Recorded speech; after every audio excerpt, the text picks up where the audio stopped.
মেন্সের preparation যারা নিচ্ছ তাদের উদ্দেশ্যে বলবো যে মেন্স প্রিপারেশনের সবচেয়ে এফেক্টিভ এবং ইম্প্যাক্টফুল প্রসেস সম্পর্কে কিন্তু আজকে আমরা এই ভিডিওতে আলোচনা করব।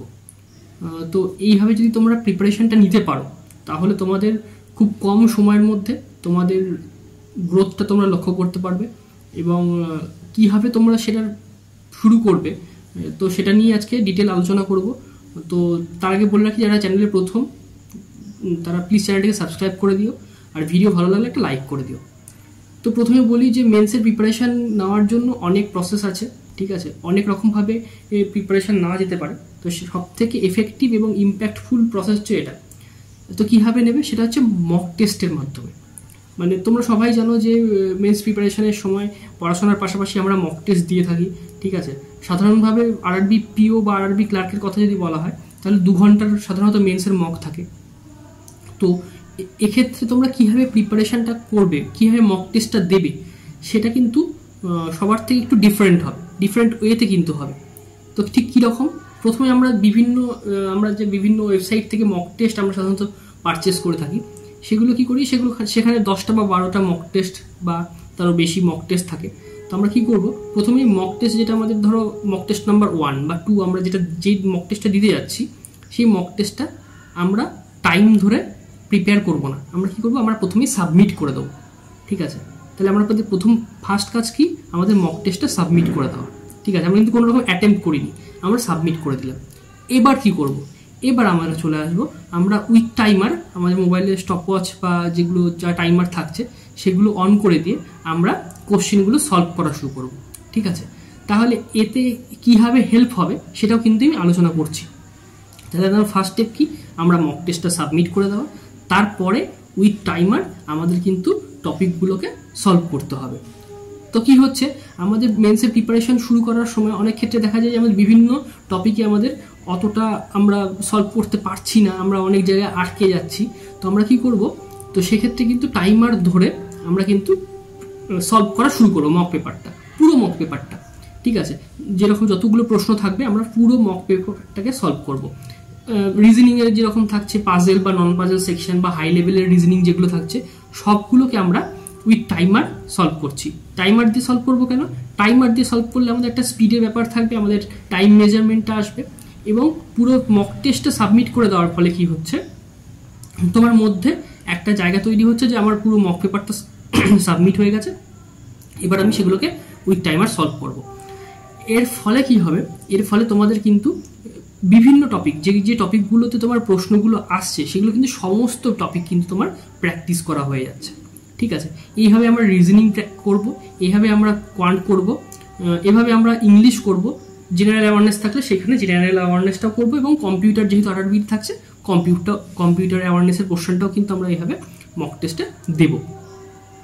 এর ফলে আমাদের সমস্ত পেপারটা যখন হয়ে গেল তার মধ্যে দেখা যাচ্ছে উইথ টাইমার দিয়ে আমরা কিছু টপিক থাকছে যেগুলো আমরা অ্যাটেম্পটই করতে পারছি না, ঠিক আছে। এবার টাইমারটা বন্ধ করে দেবো, যে এবার যেগুলো টপিক আমাদের সম্ভব নয় করা, কিছু প্রশ্ন থাকে মেন্সে যেগুলো করা সম্ভব হচ্ছে না, সেগুলো আমি টাইমার বন্ধ করে দিয়ে সেগুলো এবার সলভ করা শুরু করবো, দেখবো আমার দ্বারা হচ্ছে কিনা। যদি দেখা যায় যে না আমার দ্বারা সম্ভবই নয় ওই টপিকটা সলভ করা, তখন আমরা তাদের সলিউশনে যাব, সলিউশনটা দেখবো যে সলিউশনে কীভাবে দেওয়া আছে। যদি সেই মেথডটা আমার ভালো লাগে, যে সলিউশনটা যেটা দেওয়া আছে সেই মেথডটা যদি তোমার পক্ষে করা সম্ভব হয়, ঠিক আছে। অনেক ক্ষেত্রেই সম্ভব হয় না, আবার অনেক ক্ষেত্রে সম্ভব হয়।